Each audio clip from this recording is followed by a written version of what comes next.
Sir मैं एक question पूछना चाहूँगा आपसे कि इस डेवलपमेंट फेज में आप स्ट्रेस फ्री कैसे रह सकते हैं, खुश कैसे रह सकते हैं आम भाषा में? ये बड़ा कॉमन सा सवाल है, बट बहुत ही अनकॉमन है। जब हम हैप्पीनेस की बात करते हैं, लाइफ की बात करते हैं, तो लोग कहते नहीं कि मेरी ज़िंदगी में बड़ा तनाव है या मेरी ज़िंदगी बहुत बेकार है, बकवास है। स्ट्रेस की जब बात करते हैं तो हर सिक्के के दो पहलू होते हैं। तनाव अपने आप में कई बार बेहतर आपको ज़िंदगी में एक कहते हैं ना क्वालिटी ऑफ लाइफ को इन्हांस करता है। कई बार तनाव आपको बड़ा डिस्ट्रक्टिव मोड में भी लेकर चला जाता है। डिपेंड करता है कि आप सेल्फ अवेयर कितना है चीज़ों के साथ, आपकी टीचिंग प्रीचिंग कैसे हुई है, आपके दिमाग में को किस तरह की ट्रेनिंग दी गई है। क्योंकि ये जो ब्रेन है ये सबसे खूबसूरत तोहफ़ा है जो ह्यूमन बीइंग के पास है, जिसका इस्तेमाल किया जा सकता है। लेकिन मैक्सिमम हम डिस्ट्रक्टिव चीज़ों को लेकर के ज़्यादा ऑब्सेस्ड रहते हैं। तो खुश रहना ये तो बहुत नेचुरल कंडीशन है, क्योंकि हमारे 7 तरह के इमोशंस हमारे ऑलरेडी इनबिल्ड है, इसमें कुछ अलग करने की ज़रूरत नहीं है। लेकिन दिक्कत क्या है ना कि जब आप किसी एक चीज़ पे ज़्यादा ध्यान देने लगते हैं तो ऑटोमेटिकली दूसरी चीज़ पे फोकस हट जाता है। आप जब तनाव पे बहुत ज़्यादा ध्यान देने लगते हैं तो तनाव ऑटोमेटिकली बढ़ने लगता है, क्योंकि उसके आप कारण पे ज़्यादा ध्यान देते हैं, निवारण पे ध्यान नहीं देते हैं। क्योंकि जब आप चीज़ों से 1 to 1 होते हैं तो कहीं ना कहीं आपको कई बार डर लगता है, शंका होता है कि मैं कर पाऊँगा कि नहीं कर पाऊँगा, इसी में आप उलझे रह जाते हैं। आप एक बार ट्राई करिए, देखिए, जैसे से आप ट्राई करेंगे आपको उसी में से रास्ता निकलता चलेगा। बहुत ही ईजी है ये, लेकिन हम लोग पता नहीं क्यों इतना ज़्यादा कॉम्प्लिकेटेड बना देते हैं कि कई बार हम ही इतना उलझ जाते हैं कि हमें ही समझ नहीं आता कि सवाल क्या था जी। तो खुश रहना is a very simple form, है ना। तो तनाव 2 तरह का होता है, जैसे मैं बताया था कि एक यूस्ट्रेस होता है, डिस्ट्रेस होता है। मैं टेक्निकली नहीं जाना चाहता हूँ। तनाव आपको बहुत फर्श से अर्श तक लेकर के जाता है और वही तनाव आपको अर्श से फर्श तक लेकर के आता है। अब चुनाव आप क्या करते हैं ये आपके ऊपर है। तो जैसे कि आपने बताया कि कंस्ट्रक्टिव और डिस्ट्रक्टिव जो चीज़ें रहती हैं उसको एक आम आदमी कैसे डिफरेंशिएट कर सकता है कि ये चीज़ मेरे लिए कंस्ट्रक्टिव है कि डिस्ट्रक्टिव है? हाँ, देखो, आम आदमी की बात करते हो तो एक्चुअली ये भी एक बहुत बड़ा मुद्दा है। कोई ये मानने को तैयार नहीं कि मैं आम रहूं। वो हर कोई सक्सेस को, उस पावदान को छूना चाहता है जहाँ पे उसे भी नहीं पता कि मुझे जाना है एग्जैक्टली। उससे पूछोगे कि तुम कितना सक्सेसफुल होना चाहते हो तो वो रुकेगा नहीं।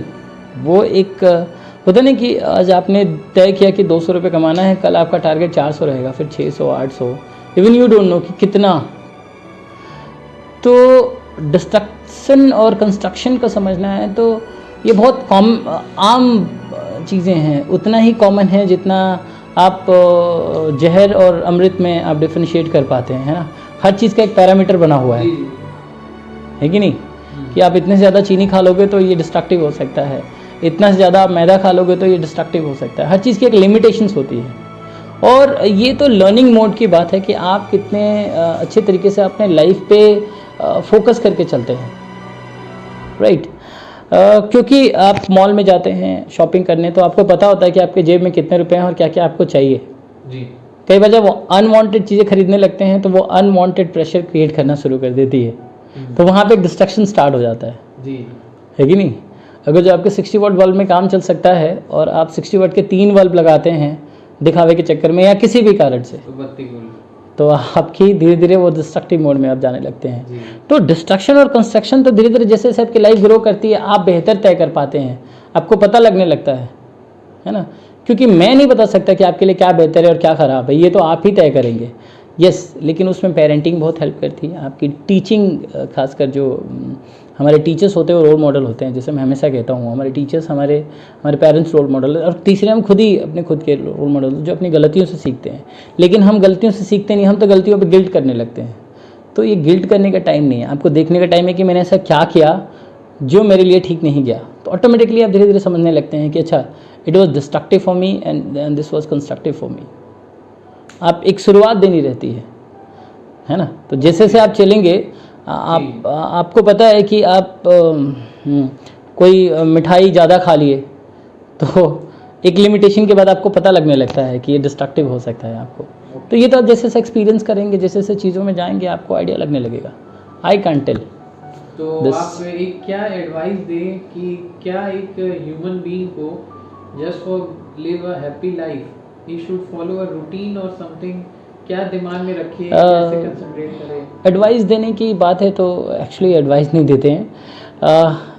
रदर आई सजेस्ट कि अगर जो आपके बेहतर बैलेंस लाइफ जीनी है, क्योंकि देखो हर चीज़ का एक बैलेंस मोड है, वो एक थर्ड लाइन का डिफरेंस होता है। उधर गया तो डिसबैलेंस हो जाता है, नीचे रहा तो भी डिसबैलेंस हो जाता है। एक अगर जो पैरामीटर पे जीना है तो डे टू डे लाइफ में आपको कितना क्या चीज़ रिक्वायरमेंट है, राइट। आप कहते हैं ना गुस्सा ज़रूरी है लाइफ में, बट वो गुस्सा आप कहाँ कर रहे हैं। आप एक होता है ना कि सेल्फ एनालिसिस मोड हमेशा ऑन रखिए कि किस तरह के थॉट आप क्रिएट कर रहे हैं अपने माइंड में, किस तरह के लोगों के साथ आपका उठना बैठना है, क्यों वो इम्पॉर्टेंट है आपके लिए, क्यों इम्पॉर्टेंट नहीं है। क्योंकि सब कुछ आपको पता होता है, सब कुछ आप चूज़ करते हैं।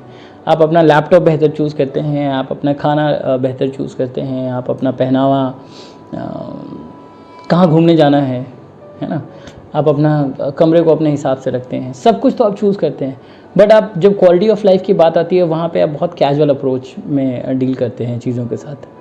तो मुझे लगता है कि थोड़ा सा सेल्फ एनालिसिस की ज़रूरत है कि जब थोड़ा करने लगेंगे, अंदर से चीज़ों को जब बेहतर तरीके से जीने लगेंगे, तो आउटर अपने आप बेहतर होने लगेगा। इसीलिए आप 2 सर्कल बनाइए, उसमें देख लीजिए कि एक सर्कल वो जिसमें आप चीज़ों को कंट्रोल कर सकते हैं, एक सर्कल वो जिसको आप कंट्रोल नहीं कर सकते हैं।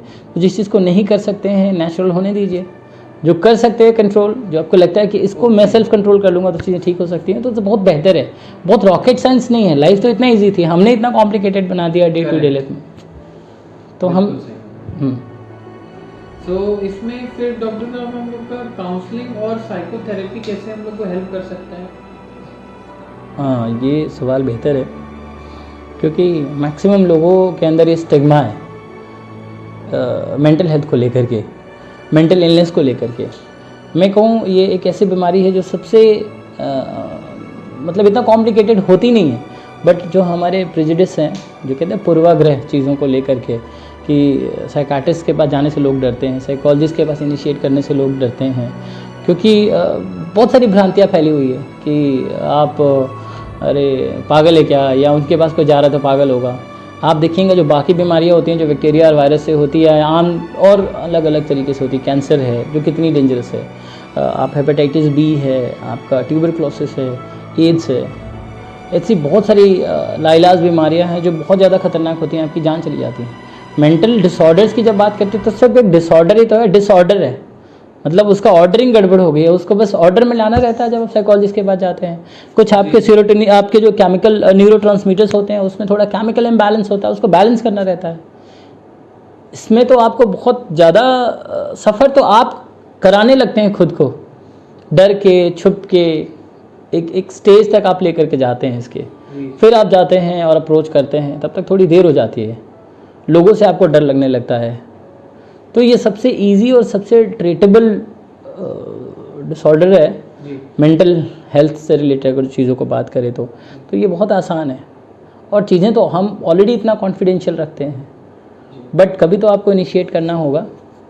और काउंसलिंग का रोल और साइकोथेरेपी का रोल, मेडिसिन का रोल, ये सारे इंटीग्रेटेड अप्रोच में काम करती हैं चीज़ें। आप एक इनिशिएटिव लीजिए, और लेकर के मैं कहता हूँ कि आप लोगों की पहले मत सुनिए, आप जाइए, आप डिसाइड करिए कि आपको क्या करना है। क्योंकि जब आप लोगों की सुनते हैं, कई बार लोग आके कहते हैं कि अरे इसका कोई साइड इफेक्ट तो नहीं होगा, अब बाकी दवाइयों, अब बाकी बीमारियों में आप नहीं पूछते हैं, लेकिन आप मेंटल हेल्थ वाले में अरे नींद तो नहीं आएगी, कहीं सुला तो नहीं देंगे, आदत तो नहीं लग जाएगी, पूरी ज़िंदगी ख़राब तो नहीं हो जाएगी। इसको लेकर के पता नहीं क्यों बहुत ज़्यादा लोग भ्रमित रहते हैं। ये बहुत आसान और बहुत सिंपल है इसका ट्रीटमेंट। बस आप भ्रांतियों से निकलिए, आप जा कर के सेल्फ एक्सपीरियंस करिए, फिर उसके बाद आप डिसाइड करिए। अब लोगों की क्यों सुनेंगे, बाकी चीज़ों में तो नहीं सुनते, फिर यहाँ क्यों अचानक सुनने लगते हैं आप? नहीं, तो कहने का मतलब है कि प्रेशर जब आदमी जब नहीं टॉलरेट कर सकता, हाँ। तो बहुत प्रेशराइज हो जाता है, तब वो ये चीज़ मोड को चूज करता है। देखो, प्रेशर को कैसे अब हम लोग हैंडल कर सकते हैं? क्या मालूम पड़ेगा कि ये वो लेवल है कि अब आपको एक काउंसलिंग, जो मैं लोग सोच रहे हैं उनकी भाषा में, देखो शशांक, प्रेशर जैसी कोई चीज़ एग्जिस्ट नहीं करती है। प्रेशर ब्लड का होता है, एयर का होता है, बाकी कोई प्रेशर तो हमने बनाया हुआ है एक वर्ड जो कहते हैं ना कि ये प्रेशर है। अरे कैसे प्रेशर है? आप जब दे देते हो तो दिमाग आपका वैसे ही काम करने लगता है। आज तक जिस कमरे में आप रह रहे हैं कोई दिक्कत नहीं थी। कोई कह दे कि इस कमरे में भूत है, अब भूत एक ऐसी भ्रांति फैली हुई है चीज़ों को लेकर के कि आप उसको नहीं जानते। होता ना कि एक ख्यालों में रहता है, कोई डेंजर सा है, टीवी में आप देखते आए हैं और दिमाग वैसे ही क्रिएट करने लगता है एक ऑरा। तो जब आप ये कहते हैं कि अरे ये तो प्रेशर आ रहा है मेरे को, तो ऑटोमेटिकली ब्रेन भी उस तरह से ऑरा क्रिएट करने लगता है और आप प्रेशर की तरह लेने लगते हैं आप चीज़ों को। आपका स्ट्रेस हार्मोन्स उसमें फिर वो धीरे धीरे आपका मेंटल जो क्या कहते हैं कंसंट्रेशन है वो धीरे धीरे स्कैटर्ड होने लगता है, तो वो प्रेशर बढ़ने लगता है। आप थोड़ा सा कूल और काम होकर के चीज़ों को देखें, क्योंकि करना आप ही को है। आप प्रेशर लेके करिए या नॉर्मली करिए, करना तो आप ही को है। तो मैं करूँ प्रेशर लेके क्यों? इससे दिमाग से मैं नॉर्मली भी तो कर सकता हूँ। शुरू में हम प्रेशर लेते हैं, बढ़ाते हैं, फिर रोते गिरते पड़ते, फिर हम उसी चीज़ को करते हैं और करते भी हम ही हैं। फिर हम कहते बाद में बड़ा सफ़र करना पड़ा मेरे को ये काम करने के लिए। क्यों? क्योंकि आप शुरू में भागते थे, शुरू में आप डर गए, लेकिन उसी हिम्मत और साहस के साथ अगर जो आप एक इनिशिएटिव लेते या किसी की हेल्प लेते जो उस चीज़ का एक्सपर्ट है, कोई भी XYZ है, क्योंकि जहाँ प्रॉब्लम है वहाँ सोल्यूशन है, और सोल्यूशन है तो सब कुछ आसान है। So you just think about solution, और सोल्यूशन में आप सोचिए आखिरी सांस तक कि क्या हो सकता है इसकी बेस्ट पॉसिबिलिटी। अगर जो आप किसी की मदद ले सकते हैं तो आप लीजिए ना, तो don't call it pressure. Exploration पे ध्यान दीजिए, एक्सप्लोर करेंगे उतना ही आप सीखेंगे, और जितना सीखेंगे ज़िंदगी उतनी मज़ेदार होगी। और जैसे कि आपको हम लोग ये समझते हैं कि जो अगला हम लोग को बोल रहा है वही सच है, और कई चीज़ों में ऐसी भी बात आई कि दूसरों की बात ना सुन के अपने को एनालाइज करिए। तो ये एक कहने को कोई डिफरेंस नहीं भी है और बहुत बड़ा डिफरेंस है। तो इसको कैसे हम लोग चल सकते हैं अपनी लाइफ में? मतलब आप कहना चाहते हैं कि लोगों का इम्पैक्ट हम पे ना आए। हाँ, राइट। फॉर एग्जाम्पल जैसे आपने बताया कि इस रूम में भूत है, वो बता दिया, तो यहाँ कहने का मतलब है कि दूसरों की बात नहीं सुनना चाहिए। आप अपना बिलीफ सिस्टम जो आपका है उस पर आप फोकस करें, लेकिन कई चीज़ें ऐसी भी हैं कि जो हमको दूसरों से ही पता लगती है। देखो, पता लगती हैं तो उसमें क्या, एक बात बहुत एक कॉमन चीज़ मैं आपको बता रहा हूँ, एक होता है फैक्ट, एक होता है ओपिनियन। आप आम तौर पे देखेंगे तो लोग ओपिनियन बेस्ड चलते हैं, Correct. और उसी ओपिनियन को हम फॉलो करने लगते हैं। उसका कोई एविडेंस हम देखते नहीं कि एग्जैक्टली है कि नहीं है। एंग्जाइटी क्यों होती है? क्योंकि हमें फ्यूचर का पता नहीं होता है, और एंग्जाइटी हमेशा फ्यूचरिस्टिक, मैक्सिमम टाइम फ्यूचरिस्टिक एक फियर होता है। ऐसा हो जाएगा तो ये होगा, कहीं ऐसा ना होगी ऐसा हो जाए, पास्ट के चीज़ों को लेकर के हमेशा फ्यूचर में अप्रीहेंशन होते रहता है। तो लोगों का इम्पैक्ट अगर जो देखना है या लोगों को आप सुनते हैं तो उसमें आप उसके ओपिनियन पे मत जाइए। फाइंड आउट द एविडेंस कि इसका क्या एविडेंस है जिसके बेसिस पे ये कह रहे हैं। अगर जो आपसे कोई कह रहा है तो आपसे कहिए कि सर इसका एविडेंस दीजिए। आप नोट लेते हैं 500-2000 का, तो आप उसको चेक करते हैं कि कहीं जाली तो नहीं दे दिया है कि नहीं।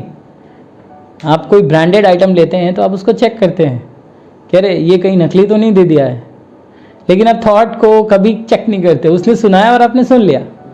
हो सकता है कोई किसी के बारे में आपको गलत पोर्ट्रे कर रहा हो, अरे वो तो ऐसे हैं, अरे उनका, आपके दिमाग में लोग डाल देते हैं। फिर दिमाग ना चाहते हुए भी आपको जब वो फलाने आपके सामने आते हैं तो आपका दिमाग वैसे ही रिएक्ट करने लगता है। आप एक मेंटल सेट बना लेते हैं कि ये पर्सन ऐसे होगा। और यही चीज़ सबसे पहले हमें हमारे मेंटल पीस को ख़राब करता है, हमारे मेंटल हमारे क्या स्टेबिलिटी को डिसेबल करता है, अनस्टेबल करता है। तो आप ध्यान रखिए कि आपको क्या बोल रहा है, क्योंकि आपका इमोशन, जब आप नेगेटिव इमोशंस में जाते हैं, नेगेटिव जैसे मैं नहीं कहता हूँ, हर इमोशन का अपना ज़रूरत है। जब आप उस डिस्ट्रक्टिव वाले फॉर्म में जाते हैं तो आपको खुद ही बहुत जोर लगाना पड़ता है। आप कभी गुस्सा करके देखिए ना, आपकी पूरी बॉडी की हेमोस्टेसिस बिगड़ जाएगी, पूरी फिजियोलॉजी चेंज हो जाएगी, है कि नहीं। तो आप किसी के ऊपर गुस्सा करते हैं, सबसे पहले उसके इफेक्ट को आप झेलते हैं। तो always be careful, always find evidence, don't go with the opinion. Find out कि क्या एविडेंस है कि ऐसा होगा या इन्होंने जो बोला है वो सच है। अब उससे मांगिए एविडेंस, जैसे आप अपना नोट चेक करते हैं। आपसे बात करना काफ़ी इंटरेस्टिंग रहा। कैसे हम लोग ये छोटी छोटी चीज़ें अपनी डेली लाइफ में रिजॉल्व कर सकते हैं, जो कि एक बहुत बड़ी चीज़। बिल्कुल आपने सही कहा। मुझे लगता है कि एक संवाद जो पहले होता था लोगों में, आजकल तो लोगों के पास टाइम ही नहीं है कि लोग एक दूसरे से बैठ करके संवाद करें, एक दूसरे को सुने। सबको लगता है कि यार इसकी वो सुनने से अच्छा है कि थोड़ा सा नेटफ्लिक्स पे कुछ सीरीज़ देख लेते हैं या टीवी देख लेते हैं। लोगों में ना वो एक आत्मीयता नहीं रहेगी, वार्मथ नहीं रहेगा, लोग एक दूसरे को एक्सेप्ट नहीं करते हैं, आपस में बैठ के बातचीत नहीं करते हैं। हर घूमने ना बिना कारण के जाते ही नहीं है, घर में हल्दी नहीं है तब जाएंगे लेने के लिए, वो भी बड़ा मुश्किल से।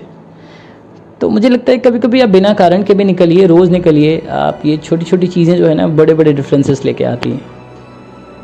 और आप किसी चीज़ को आप यूं ही मत समझिए, हर चीज़ का एक अपना इम्पोर्टेंस है। आपका मेंटल इलनेस वेलनेस की जब हम बात करते हैं तो हर थॉट बहुत इम्पॉर्टेंट है। और अपनी ज़िंदगी में उस ज़िंदगी के टेस्ट को मेंटेन रखने के लिए आपको कुछ इंग्रेडिएंट्स फॉलो करने पड़ेंगे, कुछ पैरामीटर्स को आपको फॉलो करना पड़ेगा, तब जा कर के आप चीज़ों को चेंजेस ला पाएंगे। क्योंकि आजकल लोगों के पास समय की बहुत कमी है और वो कमी ज़िंदगी भर रहेगी, क्योंकि जिस कमी की आप बात कर रहे हो वो चीज़ें एग्जिस्ट ही नहीं करती है। समय तो समय है, अब उसको आपने ज़्यादा कर दिया, कम कर दिया, नहीं किया है, नहीं है, ये तो आप डिसाइड करते हैं। मतलब थॉट भी आप ही क्रिएट करते हैं, उस थॉट को एनालाइज भी आप ही करते हैं, सही गलत भी आप ही करते हैं, और दुखी भी आप ही होते हैं, खुश भी आप ही होते हैं। तो जब सब कुछ आप ही क्या है तो स्टेटमेंट आप तय करिए ना कि आपके लाइफ के लिए कंस्ट्रक्टिव है कि डिस्ट्रक्टिव है। ऐसे ही रोज़ हम मिलते रहेंगे और छोटी छोटी बातों का से जो मतलब निकल के आ सकता है लोगों के लाइफ में, को जो एक मुस्कान लेके आ सकता है, तो मुझे बहुत खुशी होगी। क्योंकि जो मैंने पढ़ा है वो आप सभी लोगों के लिए ही है। क्योंकि आपके लाइफ में अगर जो हम आपकी मुस्कान हम वापस ला सकते हैं तो एक बहुत बड़ी हेल्प होगी, मैं समझता हूँ। और आपके कोई सवाल हैं या आप काउंसलिंग साइकोथेरेपी के लिए मिलना चाहते हैं तो आप मेरे नंबर 9696384984 पे मुझे डायल कर सकते हैं, मुझे मैसेज कर सकते हैं। आप बिल्कुल फ्री फील करिए, चीज़ें कॉन्फिडेंशियल रखी जाएगी आपकी। और बाकी ये जो शाम का समय है, कभी हम बैठ के ऐसे ही मिस्टर शशांक के साथ हम बात करते रहेंगे। और उम्मीद करता हूँ ये बातें आपके जीवन में बहुत सारे एक पॉजिटिव चेंज लेकर के आएगी और आपकी लाइफ मुस्कुराएगी। इसी के साथ thank you so much. Thank you Shashank. Thank you very much. Thanks. बिल्कुल फिर मिलेंगे कल। नमस्कार।